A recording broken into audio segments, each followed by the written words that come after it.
शेतकरी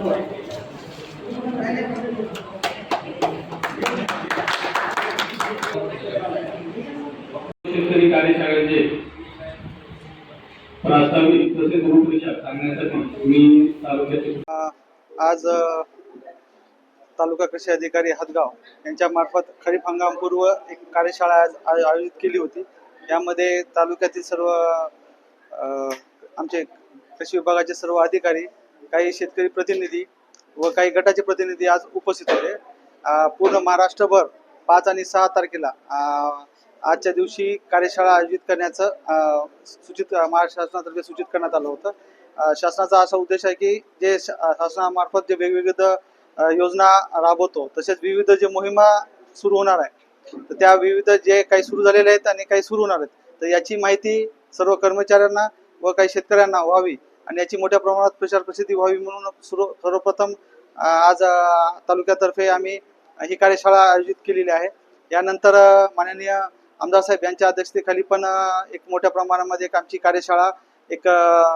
पुढील काळामध्ये एक होणार आहे आणि आमच्या जे कृषी विभागाचे जे कर्मचारी आहेत त्यांची गाव पातळीवर बीज प्रक्रिया म्हणजे बियाणे उगवण क्षमता असू द्या, आपल्या बियाणे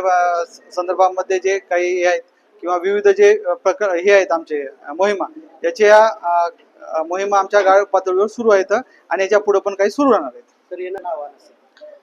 शेतकऱ्यांना माझ्यातर्फे एकच आव्हान राहील की बरेच शेतकरी आपल्या तालुक्यात बघितलं तर दुसऱ्या जिल्ह्यातून किंवा दुसऱ्या राज्यातून कापसाचं किंवा सोयाबीनचं वगैरे बियाणे आहेत, तर त्यांना माझ्यातर्फे एक आव्हान आहे की आपल्याकडले जे लोकल वाहन आहेत किंवा आपल्याकडे जे वापरतात त्याचाच वापर करावा आणि बियाणे घेताना किंवा खत घेताना त्याची आपली